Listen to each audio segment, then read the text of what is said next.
So I have 3 scenes after the interview. One is going to be a night alone. He watches The Shining and it's snowing outside. Then cut to another night. There's a phone call. The mom says some people from Waterville are coming over and they're going to bring some food. And get the idea that he needs food. And then all of a sudden they're watching like television and there's like 4 kids running around, you know, old lady, a mom, a bunch of villagers all just sitting in the living room, basically like watching television and everything. Then it'll cut to, and he'll be in Waterville and he'll be returning back from Walmart, and there'll be a news report that a little girl, like an infant girl, went missing from a crib. And then the 4th segment, he finds a sock underneath the guest bedroom. And then the 5th segment, he's in the basement doing push-ups. And then he gets up, he gets over the little can, the coffee can that was there earlier. He burns that sock and puts it in the can. Then the 6th segment, he's back at the Duane Reade. And he's throwing that sock, the ashes of that sock away. So it's kind of got kind of a thriller thing. Ideally, it's probably one of the kids' socks that were there running around. But he got the news report and the Waterville thing, so we'll have to do that in order. All right, these scenes go by very, very quick. So we have Jonah watches The Shining, Kubrick, late night, snow outside, point of view from window, cut to. Next day, let me put cut to right here so you understand that I'm saying cut to. Then cut to next day, mom calls. The family and friends are coming over from Munson to bring over food. Shot of kids and family watching TV, cabin house. Then we go to 3, cut 2. Jonah goes to Waterville to Walmart to get groceries, nights. And then 5, it goes to the night, and then it goes to the TV broadcast. Young baby girls taken from crib, couple crying, that baby is missing on the newscast. It's a broadcast. Then Jonah 5 finds a small kid sock under the bed. Then 6, Jonah does push-ups in the basement and then burns sock and coffee can. And 7, Jonah dumps ashes of sock into a dumpster at Duane Reade. So that's the next segment. It's called Series of Scenes. Then usually when I'm done with the note cards for organizations, I just put them up like this. I try to keep all my note cards. They're the first block. So the process is note cards. I try to put it in notes on the Apple. So it goes from note cards and then to notes, which is the Apple. Okay. And then from notes, it goes to the software, which is the final draft screenplay. So it starts here so I can get organized, and then it goes into like a notepad, and then it goes into the computer. So it's better to do it that way because you can refine it better. It's like refining, it's like sifting. And then I put it in here for collection, to collect it later for fun. So it starts here, then it goes into the phone, and then it goes into that if you really need it simplified. Don't worry about the toothbrush, that's my wife's. Notes, then I craft it out myself on the phone, which I usually send up to Facebook, and then boom, into the main thing, which goes to other sources and can be saved.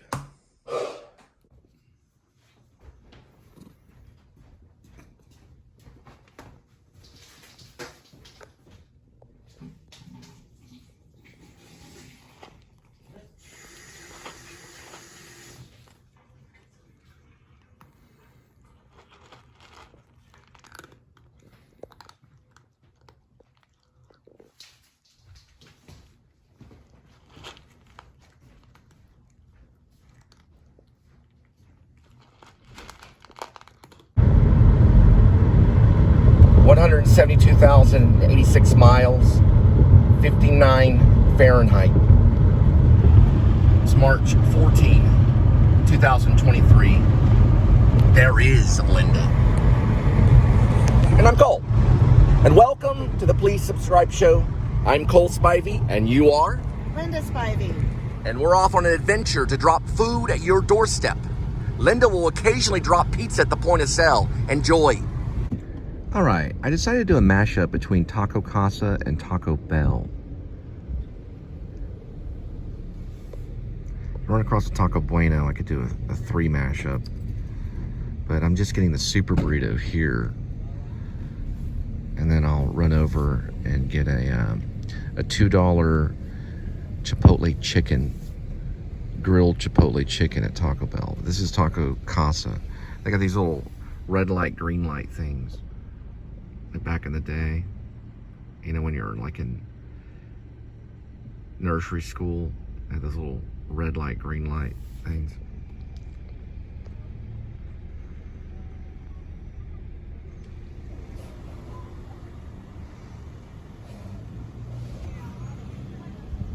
One of my favorites is the Taco Light.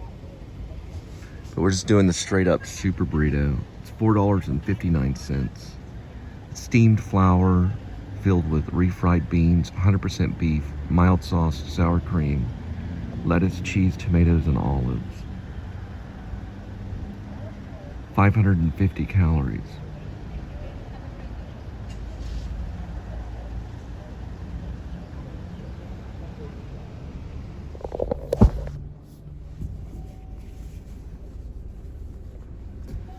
One super burrito? Super burrito? Yeah, just one. All right, there's my Taco Casa. Now the next step is Taco Bell. We'll do a mashup. We'll compare and contrast burritos. Change of plans, we're going to Taco Bueno. So we're gonna compare and contrast Taco Casa with a little place called Taco Bueno. Didn't know they had one right here. So this is the second place, Taco Bueno. At one time, they had some trouble because a lot of the corporate stores went out of business. And now they're basically back at it. So the B.O.B. is what I usually would compare it to. Hello. How are you today? Hello, how are you? Good. I'd like one Big Freakin Burrito. Okay, did you want that beef or chicken? Let's go ahead with beef. All right, what else can I get for you? That'll be all. Thank you. All right, I'll have it set up for you now. Be faster to do this way because I have the Taco Bueno right here for Bueno heads.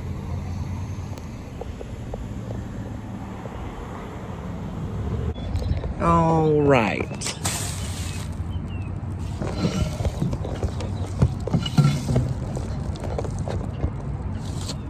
There we go. Kind of see it right there. Anyway, this is the Taco Bueno right here. Taco Bueno Big Freakin Burrito. And I'm drinking a soda from another establishment. This is the size of it right here. See the size of the Big Freakin Burrito. This is one of my favorites, which is Taco Casa. And it's better than your taco places, for sure. If you want to have a good taco, you come to Taco Casa. They put it in a little tray, just like that.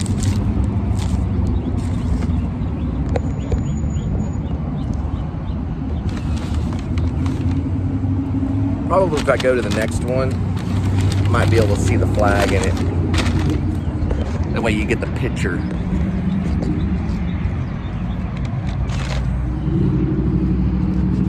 On who's better.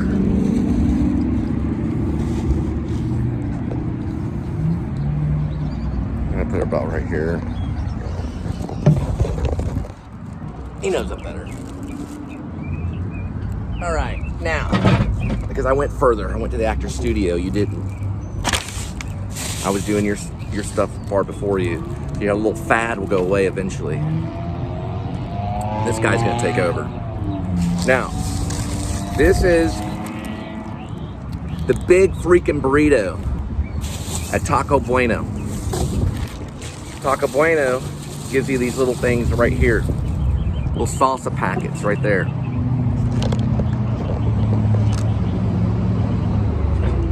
Kind of see the tail end of the flag there a little bit. You get the idea. I put number 90 on there because that's about how long I'm going to live with all my children. Now, these come with little packets of Taco Casa. This is known as the Super Burrito. It's the Super Burrito versus the Big Freakin Burrito. First, we're gonna try a bite of the Big Freakin Burrito.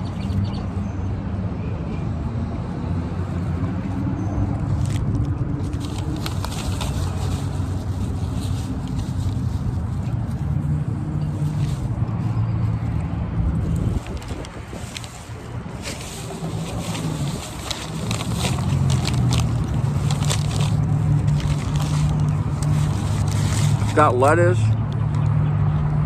fine grained hamburger meat kind of thing, like a beef. It's got cheese in it. We'll try some of this.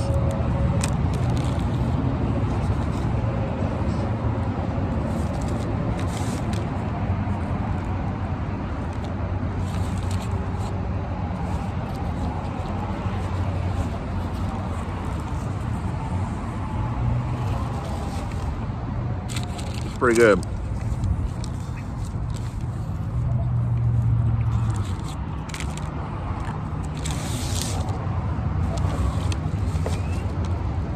It's kind of whole a little bit. You can taste the difference between like the beef, the lettuce and stuff. And this is a Super Burrito,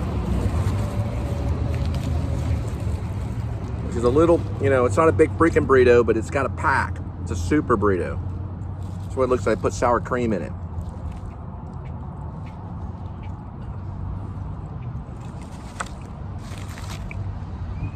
It's a good burrito.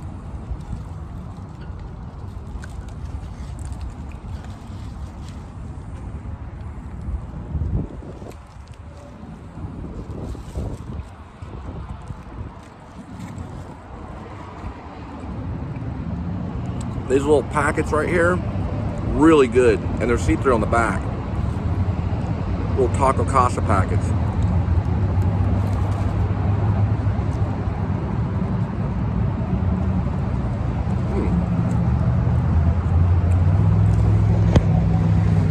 Kind of hear the crunch. Some of the meat and stuff like that.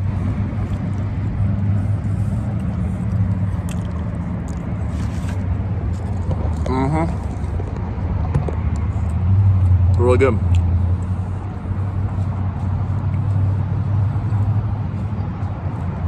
I'm washing it down with one of these Wendy's lemonades.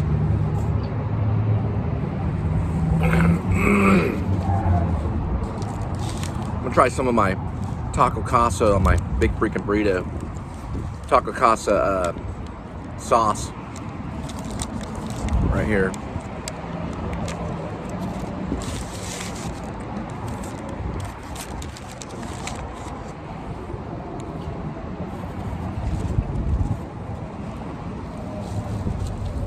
Believe it or not, this sauce actually works better with the Big Freakin Burrito. The appropriate sauce. For me it does, it's milder.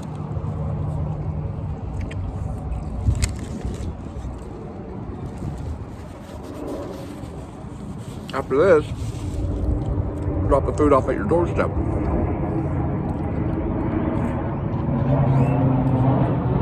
And what's funny, I'm not only going to be more popular than you, but probably better looking too. least it's what people tell me.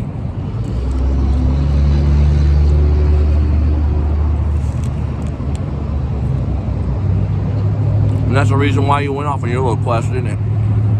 Kind of worked well. And I got 3 kids, too.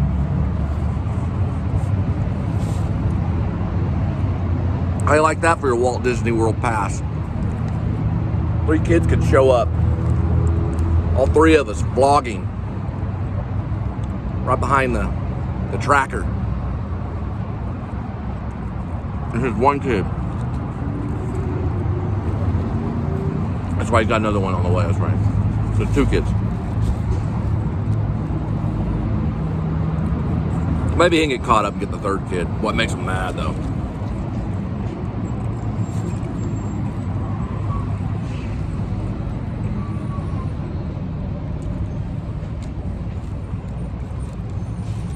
Good one.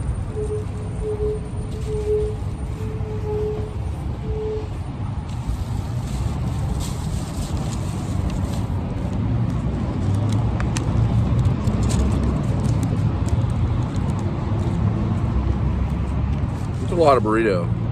It's only 2 of them, though.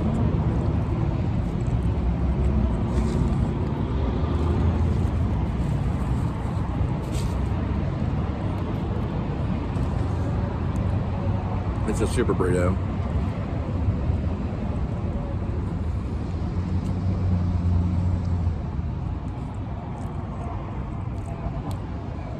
Pretty good. Ultimately, I think I'll probably go with the super burrito. It's being a little bit better. It's more confined. It's a taco casa burrito.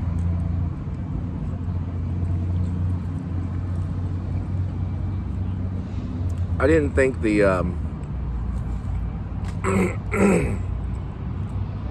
the Big Freakin Burrito, which was a taco bueno, I didn't think it had the taste.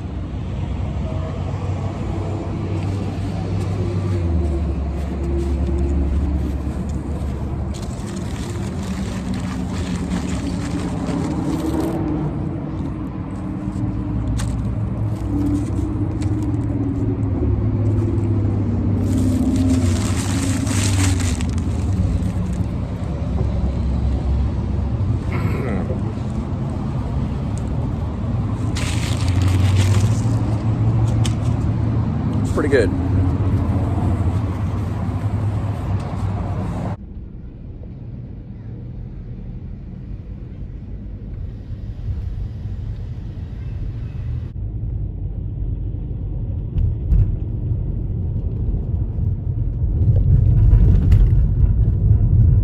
Alright, now I'm going to pick up your Mexican food and margaritas and drop it off at your doorstep.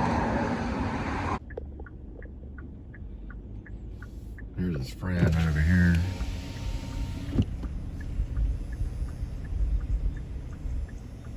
What's going on, squirrel sitting on a address pole?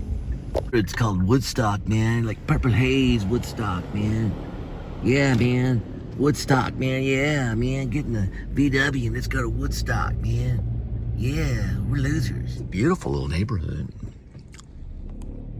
Isn't it? And look, there's a squirrel right there. Another squirrel. It's another friend right there. You know, in old school literature, time literature, the squirrel represented the prostitute. What are you doing, squirrely? Squirrely squirrel? Yeah, that's what I thought. There's another one right here. They're full of them. They're stocking up on those nuts. Hey, Mid-City Squirrel? Mid-City Boulevard Squirrels? Where's Edmund? Watch out, because Edmund's got sharp claws. He can climb those trees, too. Edmund the farmer cat. Known as Edmund Tuxedo Cassavetes.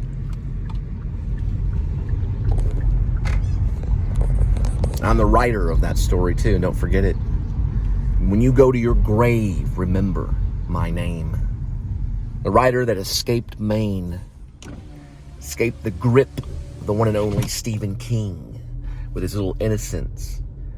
His little Pope-like attitude. Oh, he's Mr. Good Guy, Mr. Community. Look at me. You know, when he got hit by that van because the guy was looking for meat, which he doesn't really know that. He made it up in his own little mind. The dog was going for meat, and he got hit, and that was his version of it.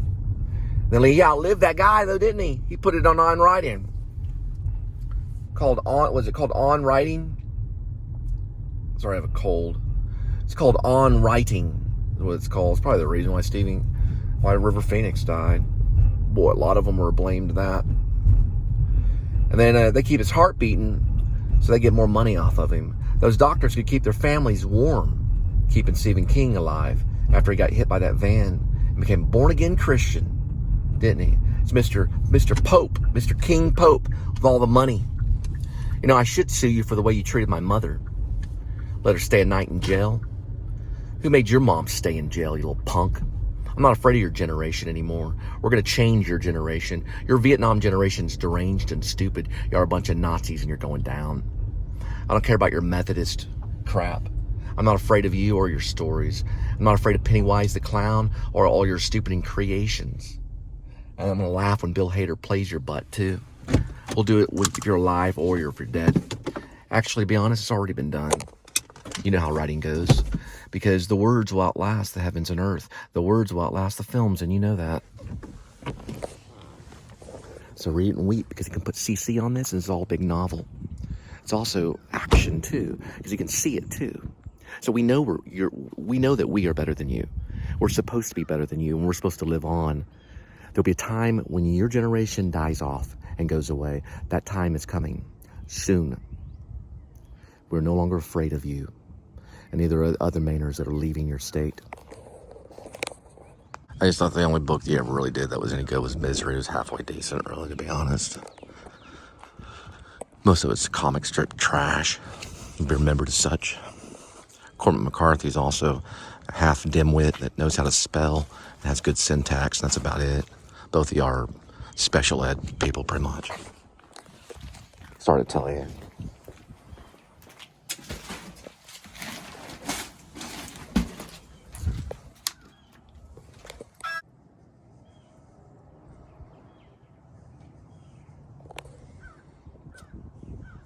Have all the kids running in the background at the end of Stand By Me. Rob Reiner kind of messed it up a little bit for you. They got the towels and running around. You know, I experienced something similar to that at a YMCA in Dover Foxcroft, and it was annoying. It annoyed me. And since I was annoyed, I said, you know what? Screw this place. Screw this Maine, this state of Maine. I'm going to go back to Texas and start my own family. Now my kids are running on YMCA, throwing towels up in the air and being real annoying. You don't have to watch that, though. You'll be dead before you can watch that.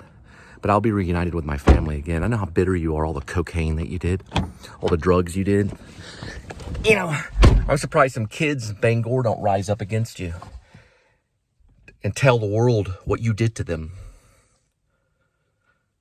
And you spend your last days behind bars for all the coke that you did, all the painkillers that you're currently on. You know what I mean? All your complaints that you have, Mr. Stephen King, all the complaints that you have. Let me explain something. You're sitting in $1 million home while other people are huddled up in small homes. You're Mr. Community, and you're making a complaint about some poor film crew in a great film or a great series called The Last of Us. Because they didn't get the right wide shot for you to make it look like Boston. So you're still making your little complaints, and you'll still complain.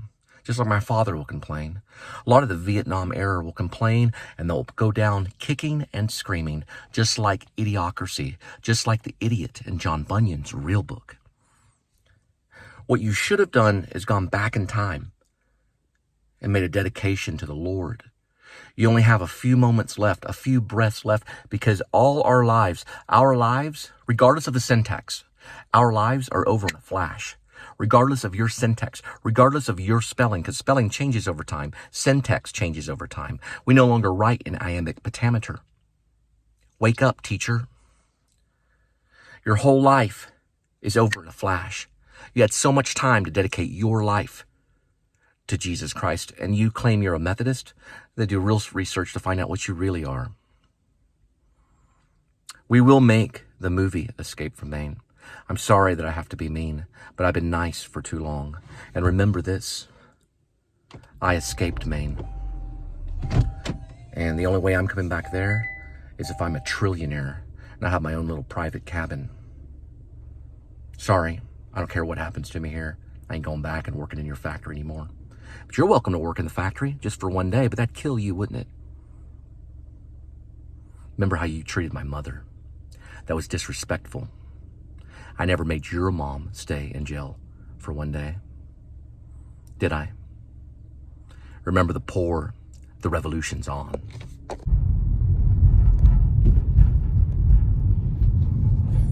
Yeah, Mr. Stephen King should change his name to Mr. America.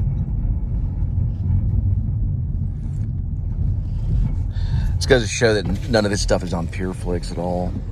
Trust me, kids, he's not pure. He's a drug addict. When you're reading Tommyknockers, you're reading a person that's drugged out on cocaine. He's already admitted to it. But see, that makes him money. It makes him money being a drug addict. Drug addicts, they make money off being drug addicts at the cost of blood. I lost my first beloved chanting to drug addicts, to drug dealers, just like Stephen King. If I go back a long ways spiritually, a long line, I can connect that murder to Stephen King.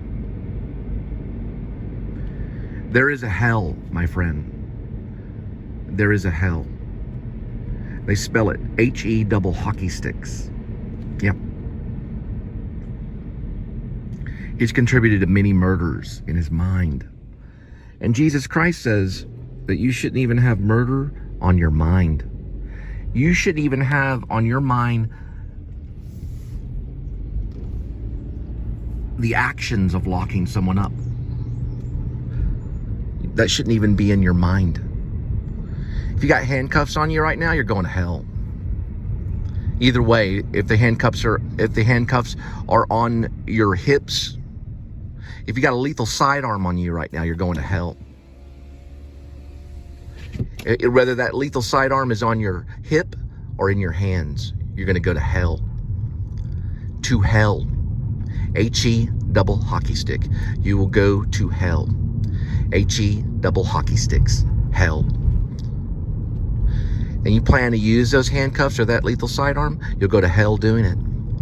You'll watch my family and myself feast in heaven while you beg for a drop of water. It goes for you too, Mr. Stephen King. Because I very seriously doubt you'll change.